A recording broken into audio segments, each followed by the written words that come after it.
తాకట్లో ఉన్న మీ బంగారాన్ని విడిపించి ఆ రోజు ఆన్లైన్ రేటుకి కొంటాం. Sharma gold company. నమస్కారం, సుమన్ టీవీకి స్వాగతం. నేను మానస. ఈ రోజు మనతో పాటు ఉన్నారు ప్రముఖ విద్యావేత్త, ఆధ్యాత్మికవేత్త డాక్టర్ భట్టిప్రోలు విజయలక్ష్మి గారు. వారితో మాట్లాడదాం. అమ్మ నమస్కారం. అమ్మ నమస్కారం అమ్మా. అమ్మ, ఇందాకటి ఎపిసోడ్లో కృష్ణుడి గురించి చాలా బాగా తెలుసుకున్నాము. ఇంకా ఇప్పుడు ఏంటంటే కృష్ణుడిలాగే, కృష్ణ లీలలాగే భావిస్తూ ఉంటారు. ఇంట్లో చిన్నపిల్లలు చేసే వాటిని ముద్దు ముద్దుగా చేస్తూ ఉంటే చిన్న కృష్ణుడు అల్లరి అంటూ ఉంటారు. కానీ ఈ మధ్య కాలంలో పిల్లలు ఎక్కువగా అల్లరి చేస్తూ ఉంటారు. కాబట్టి ఆ అల్లరిని ఎలా పేరెంట్స్ డీల్ చేయాలి, ఆ పిల్లలతో ఎలా ఉండాలి, ఎక్కువ అల్లరి చేయకుండా, ఎక్కువ మారం చేయకుండా పిల్లల్ని ఏ విధంగా పెంచుకోవాలి? పిల్లలు ఒకప్పుడు చాలా మంది పిల్లలు ఉండేవాళ్ళు. అంటే అదే తల్లిదండ్రులకు ఉన్నా లేకపోయినా ఉమ్మడి కుటుంబం ఉంటే రకరకాల అన్నదమ్ముల పిల్లలు, అక్క చెల్లెళ్ళ పిల్లలు, ఇంటికి వచ్చిన బంధువుల పిల్లలు చాలా మంది ఉండి ఒకళ్ళని చూసి ఒకళ్ళు నేర్చుకుని పెద్ద పిల్లలు చిన్న పిల్లలకి కాస్త మంచి చెడు చెప్తూ ఉండేవాళ్ళు. తల్లిదండ్రులకి అంత అవసరపడేది కాదు. పైనుంచి ఒకసారి చూపేసి చూసుకుంటే చాలు, అందరూ ఆరోగ్యంగా ఉన్నారా, తిన్నారా, ఉన్నారా, ఎక్కడున్నారు, ఏం చేస్తున్నారు అని ఒక్కసారి చూసుకుంటే సరిపోయేది. ఈ రోజుల్లో అలా కాదు. ఎక్కడికక్కడ చిన్న చిన్న న్యూక్లియర్ ఫ్యామిలీస్ వచ్చేసాయి. న్యూక్లియర్ ఫ్యామిలీస్ వచ్చేసి దాంట్లో కూడా ఒక్కళ్ళే చైల్డ్ లేకపోతే ఇద్దరే చైల్డ్ అన్న పరిస్థితికి వచ్చేసారు. చాలామంది పిల్లలు ఈ సందర్భంగా తల్లిదండ్రులు ఇద్దరు ఉద్యోగాలకు వెళ్ళిపోయి వీళ్ళని వేరెవరి మీదైనా వదలటం వల్ల అభద్రతకి లోనవుతున్నారు. ఇన్సెక్యూరిటీ పిల్లలకి. ఆ ఇన్సెక్యూరిటీ వల్లే వాళ్ళు అటెన్షన్ గ్రాబింగ్ కోసం అల్లరి చేస్తారు. లోన్లీ ఫీల్ అవుతారు. అటెన్షన్ గ్రాబింగ్ అంటే ఏంటి? ఎప్పటికీ నన్నే చూస్తూ నాతోనే ఉండాలి అనేటటువంటి ఫీలింగ్ వీళ్ళకి మనసులో ఉంటుంది. ఆ మనసులోంచి ఆ భావన పోగొట్టాలంటే తల్లిదండ్రి ఎక్కడున్నా కూడా వీళ్ళకి కావాల్సినవన్నీ మేము చూస్తున్నాము అనే భావన వాళ్ళకి కల్పించాలి, మాట్లాడుతూ ఉండాలి. అసలు శాస్త్రంలో ఒక చిన్న శ్లోకం ఉంది. లాలయేత్ పంచవర్షాణి దశవర్షాన్ని తాడయేత్ ప్రాప్తేతు షోడశే వర్షే పుత్రం మిత్రవదాచరేత్. 5 ఏళ్ల వరకు ముద్దు ముద్దుగా చూడాలట పిల్లల్ని. 10 ఏళ్ల వరకు తాడయేత్ లేకపోతే దాసవత్ అని 2 ఉన్నాయి పాఠాంతరాలు. కొట్టచ్చు లేకపోతే దాసుడిలాగా, అంటే పని చెప్పాలి, నేర్చుకోవాలి వాళ్ళు. ఈ సీసా అక్కడ తీసుకెళ్ళి అక్కడ పెట్టు, ఆ గ్లాస్ తీసుకొచ్చి ఇక్కడ పెట్టు, నీ అన్నం నువ్వే తిను, నీ స్నానం నువ్వే చెయ్యి అని ఇలాంటివన్నీ వాళ్ళ self help skills, social skills నేర్పించడం ఇంట్లో వాళ్ళకి కావాల్సినటువంటివి లైఫ్ స్కిల్స్ అనమాట. ఈ 10 ఏళ్ల దాకా. ఆ తర్వాత నేర్చుకుంటారు కదా, అవన్నీ చూస్తూ ఉంటాం. వాళ్ళకి 16 ఏళ్ళు వచ్చేసరికి మిత్రుల్లాగా చూడాలట. పుత్రం మిత్రవదాచరేత్, మిత్రుల్లాగా చూడాలట వాళ్ళని. అంటే పుత్రం అన్నా ఆడపిల్ల మగపిల్లాడు ఇద్దరు అంతే. 5 ఏళ్ల దాకా ముద్దు ముద్దుగా కొంచెం కొట్టకుండా తిట్టకుండా జాగ్రత్తగా నచ్చ చెప్తూ పెంచాలి. అది ఆ తర్వాత వాళ్ళకి కాస్త మనం దండించవచ్చు అనమాట. ఎందుకంటే దండించకపోతే వాళ్ళకి దాని భయం తెలియదు. దండించటం అంటే విపరీతంగా దండించటం కాదు, ఒక్కొక్కసారి అన్నా కూడా ఆగేలాగా, అలాంటిది మాట కూడా చాలు అన్నట్లుగా. ఇలాంటివి తల్లిదండ్రులు నెమ్మదిగా చేయాలి. పిల్లలు టెంపర్ టాంట్రమ్స్ చాలా ఉంటాయి.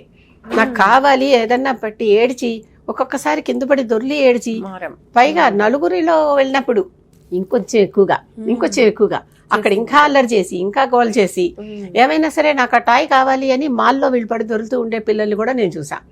చివరికి ఏం చేయాలి తెలియక ఈ పేరెంట్స్ అవసరం ఉన్నా లేకపోయినా, ఇంట్లో బోలెడు ఉన్నా సరే ఆ ఇంకో టాయ్ కూడా కొనుక్కొస్తారు అనమాట. ఇలాంటప్పుడు మామూలుగా అయితే 2 పద్ధతులు. ఒకటి, కాస్త కేకలేసి గట్టిగా నేను కొనను అని చెప్పటం. అంటే వద్దన్నప్పుడు కావాలంటే కొనేస్తాం ఎలాగూ, అంతే. కొనము లేకపోతే ఇది ఇవ్వము, ఇంకో ఐస్ క్రీమ్ లేదు, ఇంకో చాక్లెట్ లేదు అని చెప్పటం. 2వ పద్ధతి ఏంటి? వాళ్ళని వదిలేసేయటం, ఇగ్నోర్. అసలు పట్టించుకోకూడదు. అంటే ఏడ్చినా పట్టించుకోకుండా, అంటే ఒక కథ ఉంటుంది వాళ్ళు ఏం చేసుకోకుండా. మనం వాళ్ళని అసలు వినటం లేదని తెలిస్తే వాళ్ళకి ఎవరికి చెప్పుకోవాలి అప్పీల్? మామూలుగా వచ్చేస్తారు, ఆటోమేటిక్గా వచ్చేస్తారు. ఇగ్నోర్ అన్న మాత్రాన వాళ్ళని చూడొద్దు అని కాదు, ఎక్కడో అక్కడి నుంచి చూసి చూడనట్టు ఒక చూడాలి, ఒక చూపట్టకి వేయాలన్నమాట.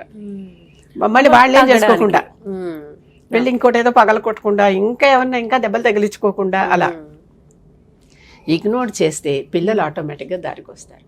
వాళ్ళ పేచీ మనం వింటున్నామని తెలిస్తేనే పేచీలు పెంచుతారు. అంతేకాదు, కిందసారి నేను 80% అలర్ట్ చేస్తే విన్నారు కనుక ఈసారి వినకపోతే 90% చేస్తా, లేకపోతే ఇంకోసారి ఇంకా పెంచుతా, ఆ డోసేజ్ పెంచుతా.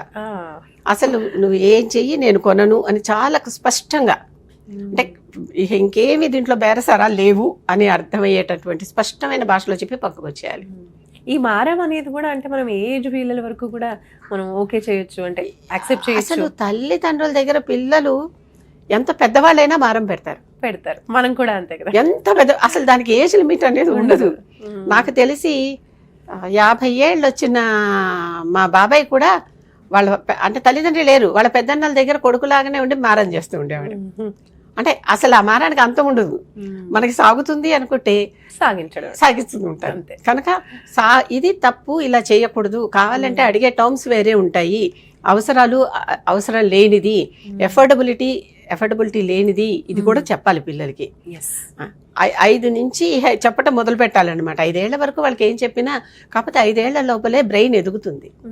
బ్రెయిన్ ఎప్పుడు 5 years వరకే ఎదుగుతుంది. ఆ తర్వాతనంతా దాంట్లో నుంచి నేర్చుకోవటమే ఏం చేసినా. కనుక మామూలుగా అన్ని ఆర్గాన్స్ పెరుగుతాయి కదా, అలాంటిది అప్పుడు దాకానే ఉంటుంది అది.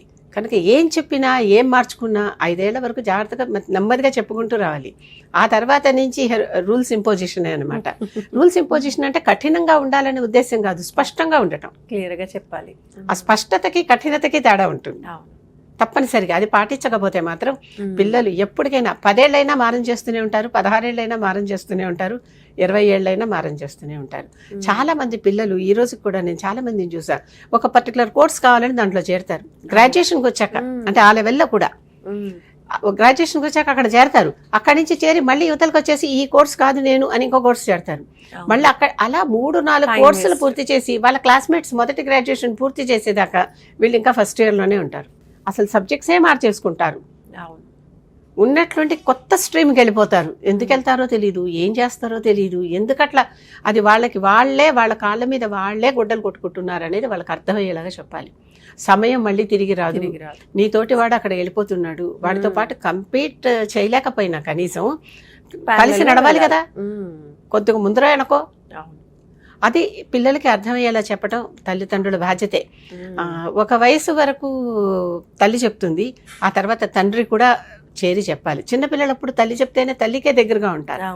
అదే కాక ఇంకా నరసింహ శతకంలో కవి శేషప్ప అంటాడు, కూతురు చెడుగైన మాత తప్పు, తనయుడు తప్పైన తండ్రి తప్పు అంటాడు. అంటే ఆడపిల్లల్ని తల్లి చూసుకోవాలి. ఎప్పటిదో నరసింహ శతకం, ధర్మపురిలో నరసింహస్వామి క్షేత్రం ఉంది కదా, అక్కడ భక్తుడు ఆయన దుష్ట సంహార నరసింహ దురిత దూర అని ఆయన మీద ఒక శతకం రాస్తూ దాంట్లో చెప్పాడు, ఇది కూతురు చెడుగైన మాత తప్పు, తనయుడు చెడుగైన తండ్రి తప్పు. తండ్రి బాధ్యత. ఏ జెండర్ వాళ్ళని ఆ జెండర్ వాళ్ళ అవసరాలను బట్టి, ఎందుకంటే హార్మోన్స్ చేంజ్ అవుతూ ఉంటాయి. మగపిల్లలవి తండ్రికి తెలిసినట్టుగా, ఆడపిల్లలవి తల్లికి తెలిసినట్టుగా మిగిలిన వాళ్ళకి అంత బాగా అర్థం కావు, ఎంత ప్రేమ ఉన్నా. కనుక ఆ రకంగా చూసుకుంటూ పెంచాల్సిందే. ఒక ఏజ్ వచ్చేసరికి వాళ్ళు కూడా ఎక్కువ కంఫర్ట్, ఇప్పుడు ఆడపిల్లలు అమ్మ దగ్గర కంఫర్టబుల్ గా ఉంటారు, ఉండొచ్చు. It may be otherwise also, అలా కూడా ఉంటుంది. ఆడపిల్లలకి తండ్రి అంటే ఎక్కువ ప్రేమ ఉంటుంది, మగ పిల్లలకి అమ్మ అంటే ఎక్కువ ప్రేమ ఉంటుంది, అది కూడా ఉంటుంది. ఇద్దరిలో ఎవరు తనకి ఎక్కువగా మాట వింటున్నారు, తన పేచీలు ఎక్కువ ఎవరు తీరుస్తున్నారు, లేకపోతే తన కోరికలు ఎక్కువ ఎవరు తీరుస్తున్నారు అనేది కూడా పిల్లల మనసులో ఖచ్చితంగా ఉంటుంది. వాళ్ళ దగ్గరికే వెళ్ళి ఇక్కడి నుంచి అక్కడికి రికమెండేషన్స్ చెప్పించమని కూడా బేరాడుతుంటారు. ఇలా ఇవన్నీ కూడా తల్లి తండ్రి ఇద్దరు కలిసి మాట్లాడుకుని పెంచాలి పిల్లల్ని. నా దారి నీదే, నీ దారి నీదే అని అన్నట్లు పెంచితే చాలా కష్టం, పిల్లలు చక్కగా పెరగరు, పద్ధతిగా పెరగరు. సింగిల్ పేరెంట్కి ఇంకా కష్టం, 2 పాత్రలు వాళ్ళే వేయాలి, 2 పాత్రలు వాళ్ళే వేయాలి, అది కూడా చూసుకోవాల్సిందే. పాపం వాళ్ళకి డబుల్ కష్టమే, తప్పదు. పిల్లల పెంపకం గురించి నిజంగా అంటే ఏ ఏజ్ వరకు కూడా ఎలా చూసుకోవాలి, మారం చేస్తేనేమో చెడిపోతారేమో అని భయం, లేదా గట్టిగా మాట్లాడితే ఎక్కడ నొచ్చుకుంటాడేమో, చిన్నవాడు కదా మళ్ళీ మనకే బాధేస్తుంది వాళ్ళని ఏమన్నా అన్న ఫీలింగ్ లో ఉంటాం. కాబట్టి క్లియర్ గా మాకు క్లారిటీ ఇచ్చారు, ఏజ్ వరకు ఎలా చూసుకోవాలి అనేది. కొంచెం పేరెంటింగ్ అనేది ఈజీ అవుతుంది మీరు చెప్పినటువంటి విషయాల వల్ల. శాస్త్రంలో చెప్పినవే. చాలా చాలా మంచి విషయాలు తెలియజేస్తారమ్మా. థ్యాంక్ యూ, ధన్యవాదాలు. చూస్తూనే ఉండండి సుమన్ టీవీ. నమస్తే.